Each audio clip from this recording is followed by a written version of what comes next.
Coleridge's Julia is a 32-line poem written within one stanza about a woman named Julia and her unfortunate romance with a man named Florio.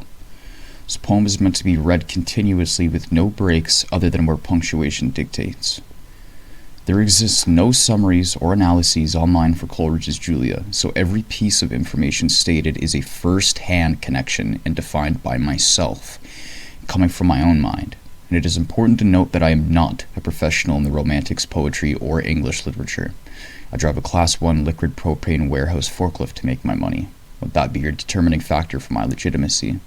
I do this as a passionate amateur because I love poetry and I want to see the messages these poems have survive forever.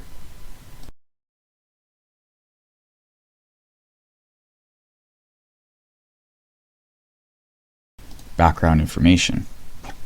When looking online, I tried to find an obvious literary reference to the name Florio, but the results were less than fruitful, and it seems to me to refer to no one specific and is just the name of the character in the poem. Interestingly enough, though, there was a prominent figure in England and Italy in the mid-1500s to 1600s named John or Giovanni Florio. John Florio was the royal language tutor at the court of King James I.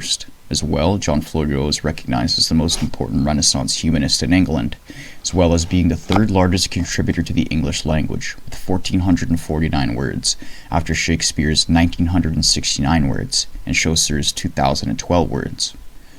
John Florio is actually credited by some as having created the nom de plume, pen name, of Shakespeare and the man himself behind the plays and poetry, taking a lowly English farmer named William Shakespeare to be the face of advertisement for his plays that were authored by Shakespeare, as John Florio knew that an Englishman's plays would be better reciprocated with the English people over an Italian's plays, but that is an entirely different conversation for a different day. Without a doubt, John Florio was a key figure of importance for English and British culture, yet once again I have to mention that Florio was but the name of the character in the poem. The connection of Julia's Florio and England's John Florio is but a name. As much connection as John Smith and John A. Macdonald have, only but residing in the New World, Jamestown and Upper Canada, as John Florio and Julia's Florio share the same imaginative background of English nature, as well as the culture of British poetry.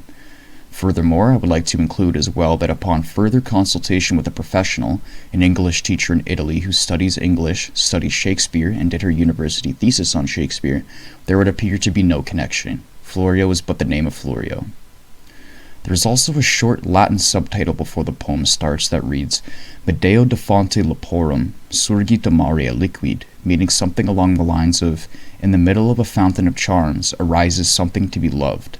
My classical Latin is poor as I don't have the time to study rigorously and voraciously, and online translators are notoriously pockmarked with grammatical errors for this dead language.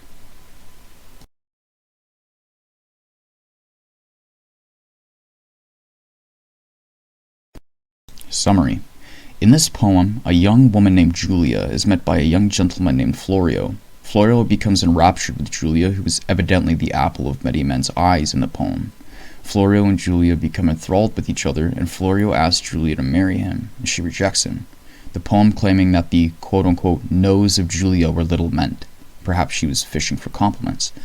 Nevertheless, Florio subsequently dies, and Julia unhappily quote-unquote pines away. Coleridge claiming she lost her quote-unquote lover and lapdog in one day.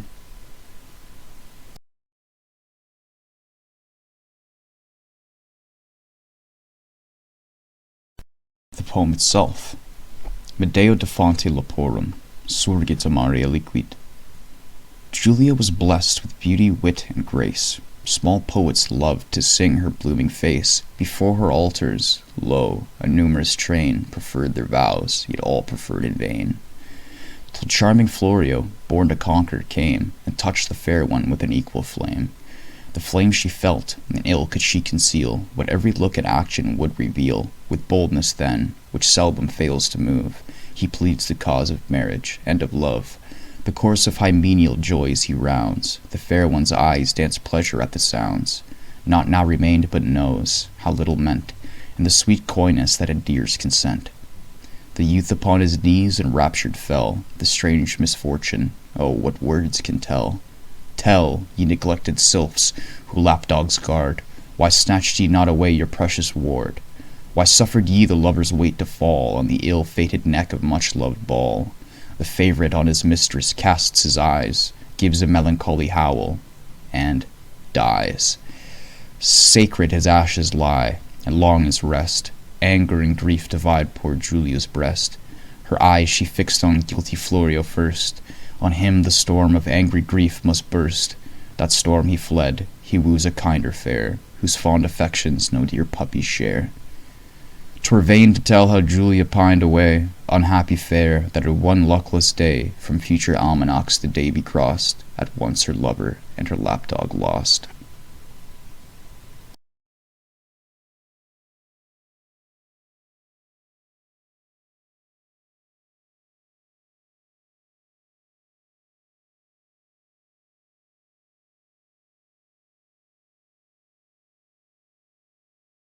So these 4 lines are saying, Julia is naturally blessed with external beauty, but also internal beauty, as many poets praise her in an attempt to marry her, but it's useless as she doesn't reciprocate the emotions. Blessed, B-L-E-S-T, would be modernized as blessed, B-L-E-S-S-E-D. So in line 1, Julia is stated as both graceful and filled with wit, mental sharpness, and inventiveness, as well as outer beauty. She is beautiful in both ways, inside and out. In line 2, it is stated that many poets love to praise Julia's beauty, sing her blooming face, which translates to praise her radiant, glowing, and healthy face in poetic song. In line 3, it's stated that many men, a numerous train, wish to marry her, as well as suffering for her interests. To lead one to the altar is a phrase meaning to marry one. To sacrifice one on the altar means to suffer in the interests of one.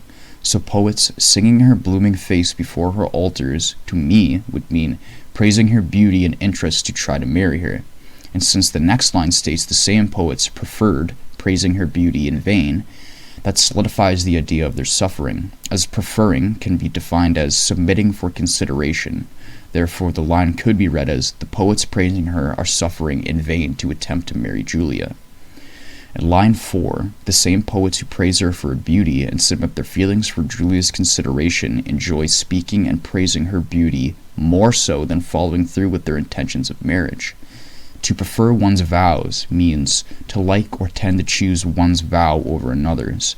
As well, to prefer also has the meaning of to submit something for consideration, as a courtroom lawyer would prefer evidence to the judge. As readers, we know Julia would not accept their considerations for marriage or their submissions of themselves to her, therefore it is vain to try. Quote, Julia was blessed with beauty, wit, and grace. Small poets loved to sing her blooming face. Before her altars, lo, a numerous train preferred the vows, yet all preferred in vain.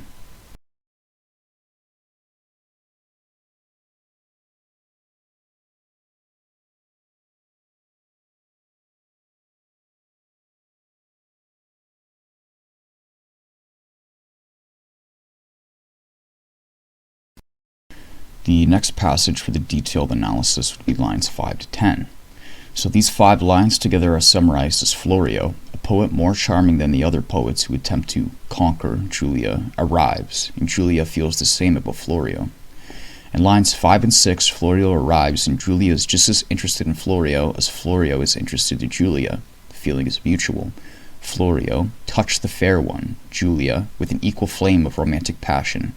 The passion Julia feels toward Florio is so passionate she cannot hide it without greatly trying, even though she wishes Florio not to know how she feels. It's an ill process for her. The definition of ill for this instance would be only with a difficulty. The flame she felt was ill concealed. In lines 7 to 10, every look and action that Florio has towards Julia and that Julia has towards Florio is obvious, and Florio's intentions are obvious. He wants to marry her. Florio, who is strong and vivid in appearance, and with a willingness to take risks, 2 definitions of boldly, speaks about his feelings to Julia, which normally to any other woman would not often fail, or would rarely fail, both definitions of seldom, and he both, quote, makes an emotional appeal, as well as, quote, presenting and arguing his positions for marriage and love, both definitions of plead. The marriage is, quote, an aim he is prepared to defend because of his deep commitment to how Julia makes him feel, as well as his love is what has given rise to the occasion of a proposed marriage, both definitions of cause. Quote, till charming Florio, born to conquer, came, and touched the fair one with an equal flame. The flame she felt, and ill could she conceal what every look and action would reveal. With boldness then, which seldom fails to move, he pleads the cause of marriage and of love.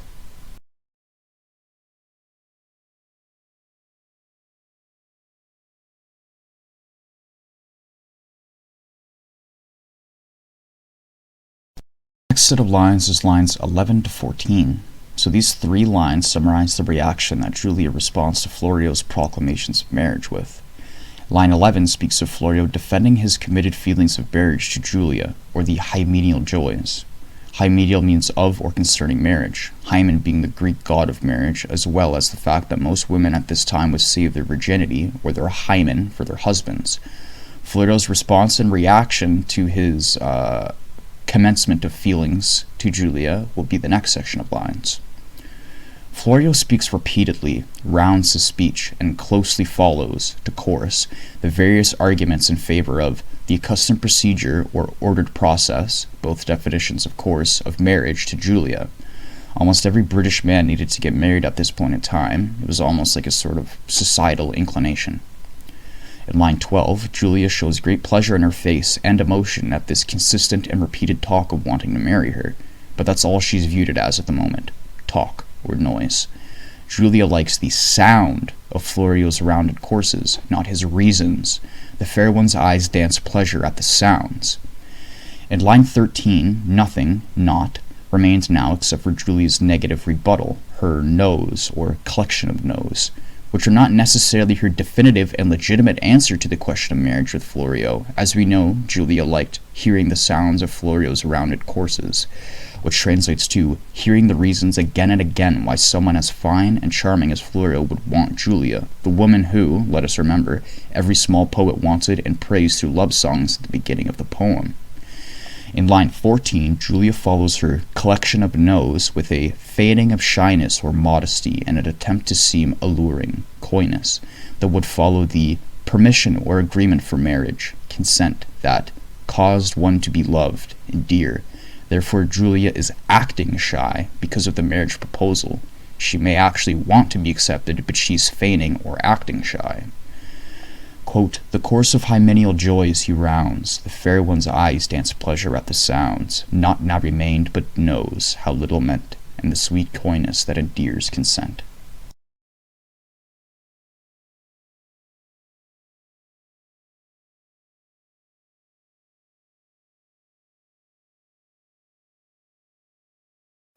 Next section is lines 14 to 22. So these lines show the reaction Florio has to the marriage request he has so boldly submitted to Julia's consideration that she denies. Line 14 speaks of Florio's reaction to Julia's feigning of shyness. Florio falls on his knees, filled with delight. Oh, yes, filled with delight. That is the definition of enraptured. Perhaps the statement has not hit Florio emotionally yet. In line 15, Florio is almost confused that Julia has said no to his proposal. It is a piece of bad luck that is unusual or surprising in a way that is unsettling or hard to understand for someone as charming as Florio. As well, due to Florio's ultimate future in line 22, I feel comfortable stating that someone saying no to the charming Florio could be seen as a reaction that has not previously been encountered before. It is unfamiliar. These are both definitions of strange. Julia saying no is a piece of bad luck that Florio has never encountered before. Therefore, it is a strange misfortune. In line 16, Coleridge is stating through Florio, communicate, speak, determine correctly, tell, you disregarded but beautiful slender women, neglected sylphs, who are praised and protected by men who are love-struck to the point they become emotionally obsessed and dependent on the women they praise, like a tiny teacup puppy in the lap of its mummy, who lapdogs guard. A more modern definition of this would be whipped. In line 17, a continuation of line 16, Coleridge states through Florio, why do these same slender and beautiful women who value themselves highly that are being praised by lapdogs not seize or attempt to quickly seize the men protecting and guarding them if they like having them around so much like a tiny puppy? Ward in this case would translate to person guarding, and snatching would be a quick or hasty attempt to seize. In lines 18 and 19, Coleridge says to Florio, why, Julia, Have you both tolerated and suffered the emotional taxation weight a lover must feel and use it against me, as if that emotional taxation, like a physical weight, is falling on my neck and killing me? The connection to ball, or why ball is recorded as a proper noun or name of something, is a mystery to me. The only correspondence I can really picture would be Florio's last name being Ball, making the sentence, "the ill-fated neck of much-loved Ball," a lot easier to comprehend when it can be rewritten as, "the poor neck of Florio Ball, whom many women loved, much loved, was broken by the weight." Imagine a physical weight personified as emotional taxation, of Julia's heartbreaking answer of no to Florio's marriage. Why must Julia do this? Why must both Florio and Julia suffer the weight of love? Why must Julia be the loving weight or emotional taxation that kills me? Florio says, as if a dumbbell has turned into a woman itself and broken my neck as if it has fallen on me. The weight of love is a lot to take, Florio. In lines 21 and 22, Florio looks deeply into Julia's eyes with what must be a look filled with shock and horror and disappointment, unmeasurable, because he topples over and he dies. Poor Florio. The mistress spoken of in line 21 is Julia, but Julia being Florio's mistress here is not the version of mistress the average person nowadays would think of in modernity, the term being a woman who has an extramarital affair and sexual affair with a man who is already married. The definition that I believe Coleridge intends here is the other, more antiquated definition, that being a woman in a position of authority or control, evident because Julia has authority or control over Florio's literal life, as we know in the next line. Because a romantic poem or Shakespeare play have construction based around the classical Latin tongue, meaning the play or poem must be read all together as one message. Just to understand a Latin or Romantic language sentence, one must read the entire statement or sentence to comprehend what is being said. This is my proof for Julia being said mistress, regardless of the fact that she too is suffering at the end of the poem. Julia has always been and will always be the possessor of power over Florio in this poem, no matter how often you read it. In line 22, Florio, giving a long, loud, and doleful, almost animal cry, filled with sadness and deep reflective thought, melancholy howl, dies very abruptly and very quickly, evident by the dash carrying over. It is meant to be read with a short pause, so one may visualize Florio's death, but not to linger and be dramatic. The drama, romance, and message of the poem are in the sentiments of the two characters themselves, and the thoughts behind both how and why they end the way they do, not so much their actions in response. In other words, Florio was meant to die quickly because he is meant to be so confused and heartbroken that he immediately keels over and dies almost instantly after his sad howl. It shows that he died by heartbreak. And we've all felt that before Florio. Except we as human beings don't always have that luxury of dying. We must live in and give meaning to our emotional pain. Quote, "The youth upon his knees enraptured fell. The strange misfortune, oh what words can tell? Tell, ye neglected sylphs, who lapdogs guard, why snatched ye not away your precious ward? Why suffered ye the lover's weight to fall on the ill-fated neck of much-loved Ball? The favourite on his mistress casts his eyes, gives a melancholy howl, and dies."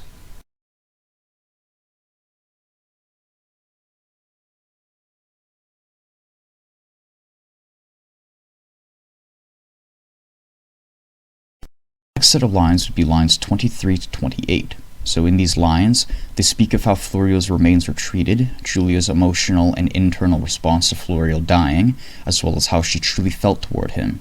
It also very poetically speaks of Florio seducing death, personified as a woman incapable of having children, and whose company will never bring Florio any children himself. So line 23 speaks of the fate of Florio and his remains, which we must infer become bequeathed to Julia. She is the only other character in the poem. His ashes, his cremated remains, lie scattered and sacred on the earth. Perhaps that displays his true feelings to Julia if they lie scattered and sacred. Regardless, the speaker states that his melancholic soul will rest for a long time and forever. Line 24 speaks of how Julia reacts to Florio's untimely death. She is full of anger and grief. It's as if her heart was split down the middle. One side is filled by deep sorrow, especially caused by the death of Florio, grief, and the other is full of strong feelings of annoyance, displeasure, or hostility, anger, perhaps even all three. Line 25 speaks of Julia's true feelings towards Florio. She loved him first. Julia fixing her eyes on guilty Florio first may be a little difficult to comprehend, because what exactly is Florio guilty of if he has all but died? Well, I believe that Florio is guilty of having stolen Julia's heart full of love and soul full of pampered expectation regarding the other smaller poets that had conversed with her before she met Florio. Florio has broken those expectations that Julia had, therefore he's guilty of having stolen something from Julia. Line 26 speaks of the emotions that were present in Julia's heart the entire time she was with Florio, and those feelings have boiled over.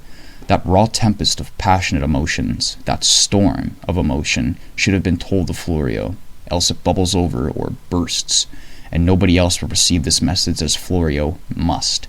Further evidence that Julia loved Florio, we know by reading the poem previously of what Julia's fate will be in regards to sharing those emotions. She keeps them to herself. Line 27 speaks of Florio having escaped that storm of bursting passionate grief. Now he romances and seduces a beautiful woman who shows more friendliness, generosity, and consideration, kinder fair than Julia. To Julia, Florio has found a woman who reciprocates those feelings that he shared before his death, melancholic sadness and emotional distress. That woman herself is death personified. Fair is an archaic British word that means beautiful woman.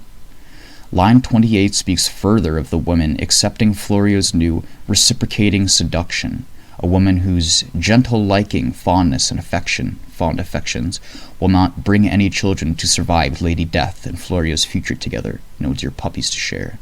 Quote, scattered his ashes lie, along his rest, anger and grief divide poor Julia's breast.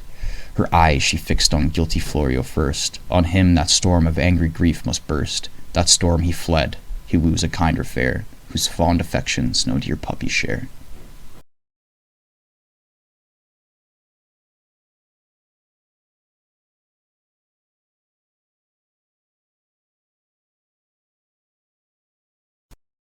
The final set of lines to analyze are lines 29 to 32. So these lines speak of the immediate future of Julia, and how her life is changed for the worse with her love's death. Julia will be crossed from all future almanacs, a book printed once a year containing important dates, because it is inferred she will perish soon after the poem finishes, if not before it, in the reader's visualization and imagination. Line 29 speaks of how it would be useless and producing no result, or vain, to talk or speak about how Julia felt very sad because the object she desired, Florio, is not with her. As well, it would be useless or producing of no result to speak about how Julia is losing vigor, health, or flesh through grief because of Florio's death. These are both definitions, of the term vain. Lines 30 to 32 speak of how Julia is a beautiful and not happy woman, an unhappy fair, who in one unfortunate or luckless day, that will never be marked in the next annual handbook containing important dates and statistical information such as astronomical data and tide tables, future almanac. Another interesting point is almanac actually comes from the literal translation from Spanish Arabic calendar into Old French and medieval Latin, which translates directly into the calendar. So almanac could also be read as calendar. Furthermore, in that one such unlucky day, Julia lost the only man who ever truly loved her. As well, she also lost, through death, the only man she ever truly loved, or that could be, quote, controlled or influenced by her, or her lapdog. Quote, 'twere vain to tell how Julia pined away, unhappy fair, that in one luckless day, from future almanacs the day be crossed, at once her lover and her lapdog lost.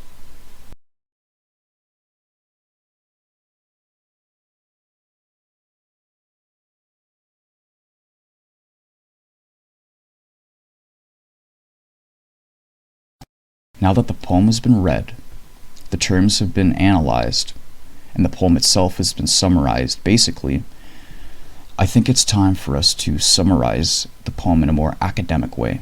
So, to summarize Julia, we can now prove that Julia is a poem about a woman who loses her love because she hides her feelings to that aforementioned love, named Florio. Julia doesn't see or sense through her woman's intuition that, in the middle of a fountain of charms, arises something to be loved, as the subtitle for Julia claims. Florio ultimately dies as he feels Julia either doesn't care for him or is leading him on, The death of Florio, and what Julia poetically calls his seduction with Lady Death, in turn leads to the slow deterioration or pining away of Julia until she ultimately dies as well. The poem is about romantic and hymeneal